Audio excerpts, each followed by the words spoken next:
Hey everyone, Scott Hansen here from NFL Red Zone. I hope you're checking out 1 hour of 5 Yard Rush, one of the best podcasts on NFL football in the UK.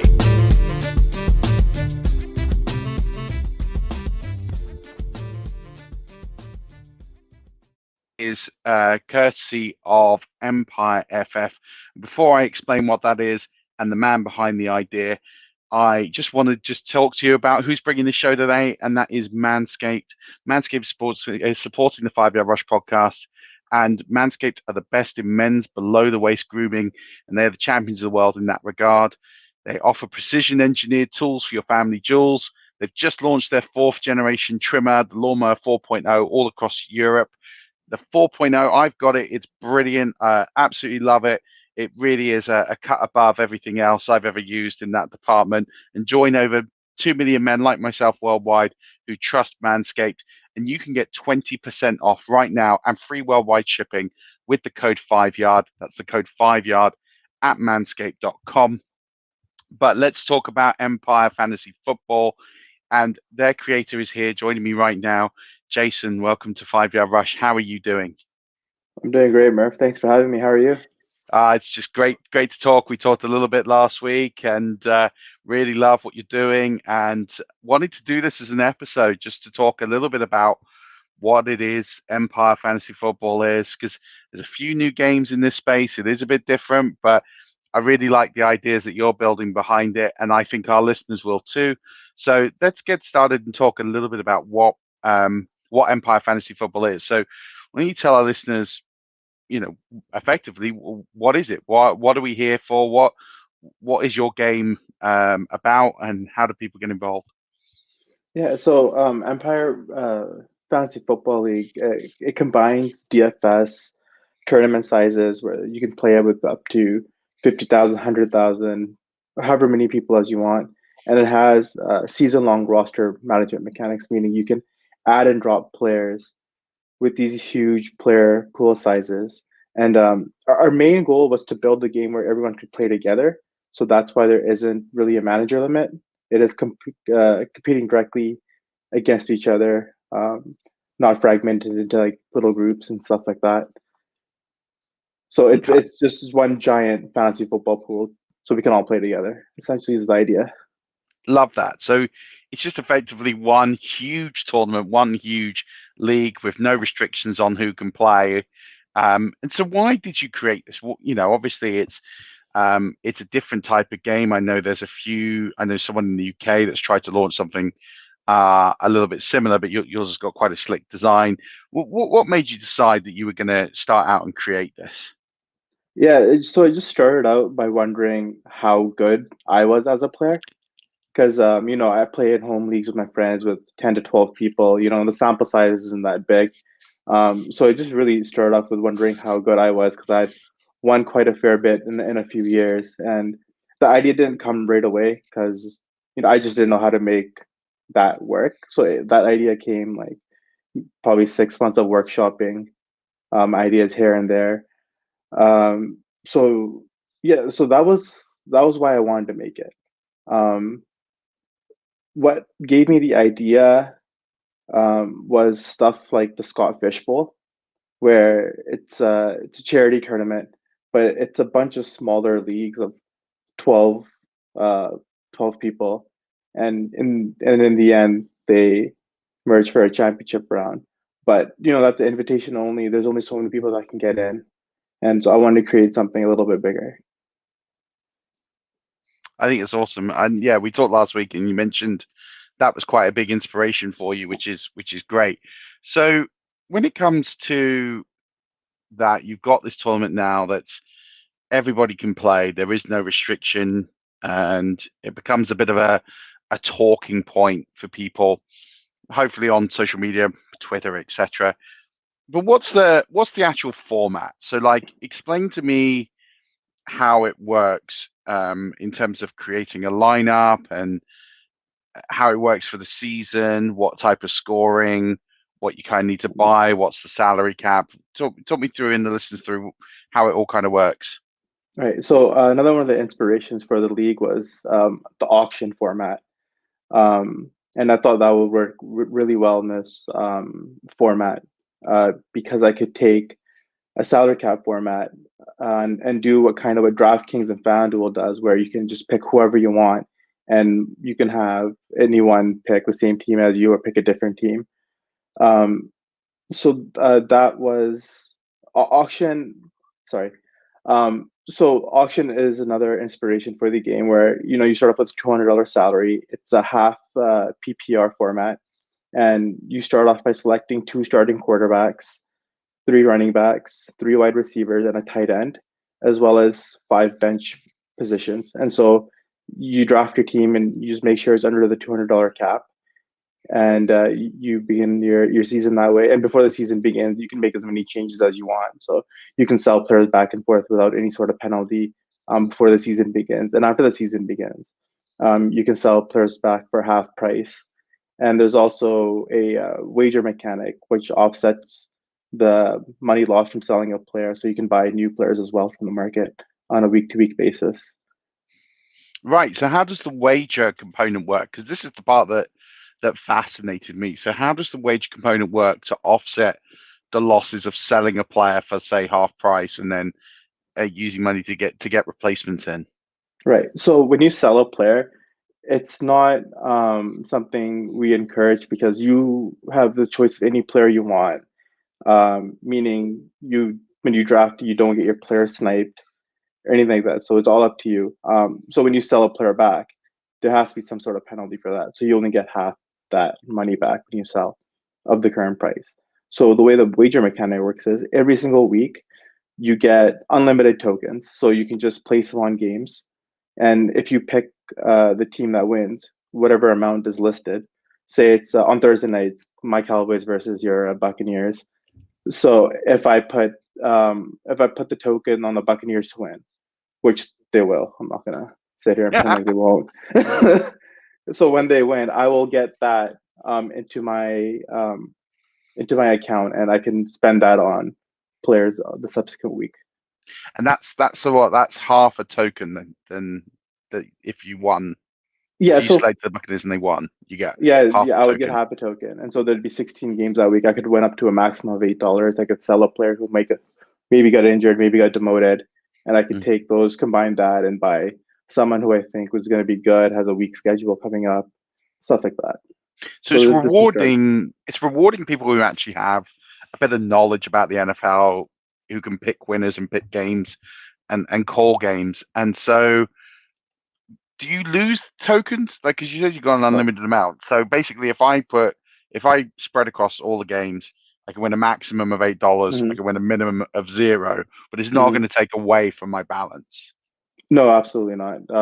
So these are just free tokens you get to place on games. And yeah, so it's basically it's a fun game within the game to see how good you are at predicting games. Yeah, it's totally for nerds like me and you. Like, people are like hardcore into it. Like this is a game for the community, pretty much. Like, I want as many people to play as possible. I just want everyone to come together, have fun, and stuff like that. Which is one of the reasons why I reached out to you, is because I noticed that I had like a odd number of people coming from overseas, and I thought that was really cool because I'm from Canada myself, and America's known for their football and stuff like that. So I thought it was really cool that I was getting a disproportionate amount of people from overseas, and I reached out. You're like, there's a little bit of a need here, so I'm like, hey, that's pretty awesome. Let's see what happens here, kind of thing. Yeah, and I think it's great because where I sort of see a synergy to this to people in the UK is it's very similar to FPL, Fantasy Premier League, where you select the lineup for the season. The only difference is obviously instead of getting a certain amount of substitutions per week you can take out and put in, there is a salary cap amount, which is similar to FPL. It's having that bench concept, which again is similar to FPL. But just the difference is that if you drop someone, you only get half the amount of money back. But then you have this really cool option to wager every week and win additional dollars. And if you get quite good at calling the games, you can give yourself a competitive advantage by giving yourself a few extra dollars a week so that you can upgrade certain positions. Because setting the lineup is quite tough, isn't it? We'll get into that in a minute with some of the strategy around how you're doing it. Like, you're not going to get a team full of studs because you've got a lot of positions to fill for $200. Top rated player in the game, I believe, is McCaffrey. He's almost 25% of your budget on his own. So similar to that auction draft kind of style.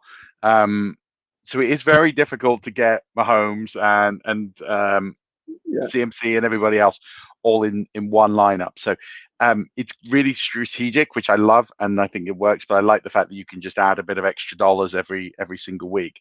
So talk a little bit about why it's different. It is very different. It has a sort of FPL feel to it, but it is also a bit more strategic because you've got the way to get extra tokens and the way that you've got to spread your bench and think about your bench. And actually, I have a question. Do the values of players change through the game? So say, for example, Trey Lance, right? So Trey Lance is $13. And he's obviously, we're pretty sure now with this sort of chip to his finger, he's probably not going to start week one. So he's going to stay $13. But then let's say, for example, he starts week 5, week 6, week 7, and he starts to go off. Does his price then start to incrementally increase, or is it going to be $13 for the season? Yeah, no, prices change week to week based on opportunity, production, and injury. So, say week 1, Jimmy Garoppolo starts and he just absolutely lights the world on fire. Every week he's putting up 300 yards, 3 touchdowns. Trey Lance might go down because you probably don't see Jimmy G coming out of the lineup, right? Yeah. Or at the beginning of the year, you could gamble on Trey Lance starting, and if that doesn't happen, you'll see that dwindle down, and these $13, he might go down to $6, and you're selling him back for $3, right? So it's really strategic like that, where if you're picking Trey Lance, you better believe it, type thing. Like, wow. Okay. Yeah. Because, and then, so the other concept, and again, we'll get into this, is that you've got other players who are very low costed in the game right now who could rise. I noticed most owned player is Marquez Callaway of New Orleans. So he's $2. I think he's the most owned player, which makes sense. Give his opportunity, but that price rise could go quite quickly if he walks into a really huge role. Yeah, for sure. He had a little bit of buzz going into camp. Known as a hard worker, I think. A lot of coaches said some good things about him, but with Michael Thomas gone, like everything just opened up for him. Had a monstrous preseason. Everyone knows his name now, so yeah, that might be a guy you probably might not want to sell because you got him cheap and he's producing, right? Like say he's a fringe wide receiver too, like, and you got him for however many dollars. Like that's a pretty good deal. You might want to keep him. Yeah, exactly, because you're not going to sign a replacement for who's going to produce the same amount for equal amount. So obviously you mentioned the DFS element style to it. What does this cost players who are interested in listening to this thinking, that's a bit of me, I quite like the sound of this? How much is it going to cost people to join in and actually play? Yeah, so right now we're just in the beta phase. We're just opening it up to people, so it's completely free to play. Like I want as many people to experience as possible. I want them to tell their friends. You can actually add your friends and see what they're doing and how they're performing on a week-to-week basis as well. So there's quite a social aspect to it as well. But yeah, it's completely free. We're in beta. I'm just testing this out, and hopefully I can build upon the game and we can have more game modes. We can have paid game modes, huge cash prizes. Right now, it's I can afford to give away $1,000, so that's what I'm doing. So first place overall gets $1,000, and congratulations to them for winning. But we're projecting to be 4,000 to 5,000 people this year, hopefully. But yeah, if we can get that, it'd be ecstatic. And yeah. And so the one thing we haven't talked about yet is how this kind of works week to week to end up being the overall winner, because it's not just a traditional whoever gets the most points total wins. It is a season-long record. So how does the season-long record work? How can you win or lose because you're not playing against anyone specific? And then when you get to the end of the season, the playoffs, how does that work? And how do you end up becoming the winner of Empire Fantasy Football League? Right, and that's another one of the reasons why this idea didn't come over to me overnight, because there's a lot of things you have to work out with making a new game. So how it works is, hypothetically, let's say there's 1,000 people that sign up and play, and you go by week. So every single week, if you score in the top 500, you get the win, and if you don't, you get the loss. And then the next week you gotta, you have the market to try and improve your team. You have the wager mechanics, and so that happens up until week 14, when the playoffs start. This year for us, I know in regular fantasy it's week 15, but just due to the code, this year we have to start it on the 14th. So 50% of the teams make the playoffs, and after the first week, we cut that down by half, so there's 25% left, and then there'll be 5% left, and then that last week 16, the one person will be left remain standing with the best score. So it's a much like how a regular fantasy league works, except you're just cutting off percentages instead of, well, you lose your out type thing. Yeah. So is Yeah. there a way that people through the weekend will be able to track their performance, or are they going to have to wait until Tuesday to find out if they've made the cut? No, it's all the scores are updated live, standings updated live. Um, so as soon as a player's game starts, that player will be locked in the market, and then Tuesday night, after all the prices have updated, the market will open back up, and you can tinker with your lineup and do all that fun stuff and see what's happening. So you could be in the playoffs and have that really sweaty Monday night feel where you don't have anyone in the Monday night game and you're kind of Yeah, not quite on the bubble, but you're pretty close to the bubble of making it through the next round of the playoffs, and you're sitting yeah, there anxiously hoping for a low scoring game, and then yeah, no one kicks off. I think that's awesome. I think that's a really smart way of doing it, because that's kind of what we sign up for in fantasy yeah, football, is having those games be so important.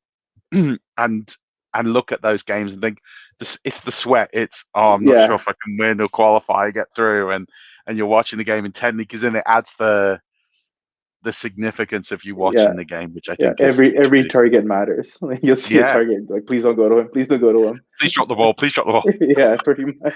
I want bad football today, guys. No one So having fun. before we wrap this up, before we tell people where they should sign up, and I've been tinkering with this. I'm still tinkering with a lineup, and still trying to think of the best way to build it. I'm a little bit away from happy with it, but Mhm. I've got some good. I do have CMC in my team. Spoiler alert. Well, I have been playing with it, and Robbie Anderson, but that's not going to shock anybody who listens to me. Um, let's talk about some strategy here. So you're looking at, obviously you've got the data of everyone that's signed up. So Mhm. let's talk a little bit about what some of the strategy of players that are doing, and on top of that, what about who are some of the most owned players? We talked about Marquez Callaway. So what are people trying to doing? What are people doing in terms of their teams, and then what are they doing in terms of, like, who are the most owned players in the game right now?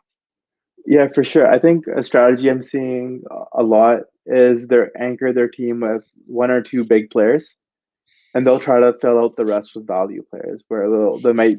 Well, me personally, I got Dak Prescott because I'm a unapologetic homer, and then I got Mac Jones, who's a cheap player who I thought was going to start early, and this morning's news, Cam got cut, Of course. and so that paid out. But even if it didn't, I could have sold him and picked someone new later on. But I try to get young pass catchers that have a low cost, and I try to anchor it with an RB because those are hard to find. Mm. And yeah, so your options are limitless. Like, you can do whatever you want, pretty much. It's just up to your own creativity and play style. Like I said, no one's gonna steal a player from you. So if you really want AJ Brown, you're gonna get AJ Brown type deal, and you can build around that. Yeah, I think, yeah, exactly what you're mentioning. You can build a team out however you want it. You can get the players that you really want. I think the way I look at this is quarterback is very difficult to juggle in terms of Hmm. getting the requisite amount of depth versus what the rest of the positions are. So I do think it is a challenge to get a good lineup. And so the way that the lineup works is you start two QBs, three running backs, three wide receivers, and a tight end. So it's an interesting dynamic in terms of who you put on the field there. And I don't think this format pays to have a weak bench. I think with all the injuries that are possible and could happen, I think you need to have quite a strong bench out there. But I still think it's good to get some value. So I've been looking at this, and then some of the players I feel a good value are people like James Robinson, who's $17, and think he could produce really good weeks. I think Miles Gaskin, I think he's similar sort of price. The wide receivers, there's a lot of really good wide receiver values in there. Every year. Yeah, every year, every and format. It feels like yeah, every year there's more and more receivers. You just mentioned Marquez Callaway, and there's $2. so many underrated guys. Like even Jacoby Myers. Like just so many guys that go under the radar every single year. There's so many good wide receivers now. Yeah, and the thing I love about your game more than anything is you've priced tight ends in such a way that you really can still do the I'm just going to grab two guys off tight end. So I've spent $8 on my tight ends for my $200 budget, and I'm really happy with who I've got. I've got Gronkowski and Jonnu Smith. Like, thanks for coming. That is exactly all I want out of my tight end position. Yeah, I'm more than chuffed to just flip flop those every single week, based on that. So I think it is a real challenge. I think it's hard because it's a new game to prescribe great fantasy advice, but if I was to sit here as an analyst now, having looked through the prices and looked through the game, I think you have to pay up a quarterback more than ever, and I think you need to have two elite options at QB. I think you need to have an elite running back, and I think you need to have. I think wide receiver is the interesting one, because if you go and spend on an elite wide receiver, it's going to leave it very difficult to get those two elite quarterbacks and elite running back. And I think that's where you kind of have to make that decision. If you invest all your money in wide receiver, you're going to find it very difficult to put a good team out on the field. So that's my take as an analyst. I think it's interesting. What about yours? What about your team? Come on, who are some of the players you've got? I got Dak Prescott, AJ Brown, because it's always AJ Brown wide receiver one season. Who was my tight end here? Was it Blake Jarwin? No, I haven't. Dallas Goedert. That's right. That was before. I thought Zach Ertz was going to get traded at some point this offseason. I'm still kind of crossing my fingers with that because I don't know how that's not happened. Yeah, I mean, I guess they just want too much. Buffalo was in there. They're trying to get him, but couldn't work out a deal, so that put a wrench in there. But I got a lot of Michael Gallup, Tyler Boyd, like a lot of these wide receiver 2-3s that they have weekly upside, especially at wide receiver. Because like it doesn't really matter it matters what format I'm playing, but for the most part, I feel confident in my ability to pick out receivers at the later rounds. So that kind of leaked into my strategy over here. Whereas I've seen some zero RB teams where they'll go grab Darrell Henderson and whoever is cheap and backing up or might be backing up, like a Gio Bernard. Might get a lot of pass catching work. It is half PPR. So my general strategy for 2 QB leagues is get your solid 2 QBs, get an anchor RB, and figure out the rest of the values. That's what I'm most comfortable playing with. But everyone's different. Everyone's got an opinion. It's fantasy football, right? So yeah. Exactly that. And I think this format as well, you've got to think about how you want to do your stacks. Think about so for me, the most attractive stack when I'm looking at this is probably there's a really nice Dolphin stack you can get in here. So for example, I have the Dolphin stack of Tua, Gaskin, and Jalen Waddle. Yeah, you can probably get all three of their receivers. Yeah, you can get all of them really, really cheap. Yeah. And if one of them goes down, the other's two values just go up. So yeah, and I think that's quite a nice stack. I mean, I'm using Tua more as my sort of QB3, but Gaskin and Waddle. And again, if Tua rises, I think he's someone who can rise. I look at that and think that's quite a nice stack to get. I've got Brady and Gronkowski. I've got McCaffrey and Anderson. So I've got some nice little stacks I've even gone for the really cheap New Orleans stack of Callaway and Tony Jones. So I think Yeah, there's nice stacks that you can kind of get across the board, and I think that's a strategy that people should be looking at to really make the most of this. I'm not an expert. I don't expect to do very well in this sort of format, but yeah. I think it's half the fun is trying to work out the game within the game, right? Well, the beautiful thing is it's first year. No one's an expert, even the guy who made it, right? So Exactly. it's open season. Of course, if you end up winning this, there will be some questions asked, I'm sure. Yeah, I don't know if I could give myself a prize. Maybe second could get it, but I think, I don't I think I'm going to be winning. I don't really think think just so. give There's some yourself the sharp people trophy out and lift there. it high. Yeah, there's some sharp people out there. I don't know if I'm going to be winning. Yeah. So, where can people get involved? Where can people sign up and take part? Yeah, you can sign up today, right now. If you go to empireff.com, you just sign up and draft your team, and please tell your friends, and let's all play together. Let's have some fun, and let's see where this thing goes. Yeah, absolutely. Look, I think it's a great format. I think you're a great guy. I loved Thank you. interacting with you, and I want to support you in this venture. And 5 Yard will be supporting Empire FF all the way through. So we'll be talking about, I'll be giving some updates on my team and how badly it does through the season. And I want to hear about your team. So, if anybody does join here in the UK, let me know. Let's set up like a Oh Twitter. yeah, Let's set up a for Twitter sure. thread or Twitter DM group, and we'll just share some results and strategy. And that's how I'll have a bit of a giggle about it. And if people are up for it, if people listening to this go, yeah, I'm going to join in on that. If you let me know, send me a DM on Twitter. We'll set a DM group up, and then we'll host like a mini contest between 5 Yard listeners and offer a prize in. Yeah, that'd be Depending on awesome. interest. So let's build some interest. I'm going to send some tweets out about this. The link is in the show notes, but do just get involved. I think it's a really cool league. Again, it's free to play. It's a beta league, so it's a chance to be part of something before it becomes big, which I always love. I love getting in on the ground floor of things. But yeah, just tell everyone where they can find you if they want to ask you questions, interact with you, interact with the site, and yeah, just get to know the game a little bit more. Yeah, for sure. You can reach out to me on Twitter at uh, JPSama_XIV. That's my personal page. So that's JPSAMA_XIV on Twitter.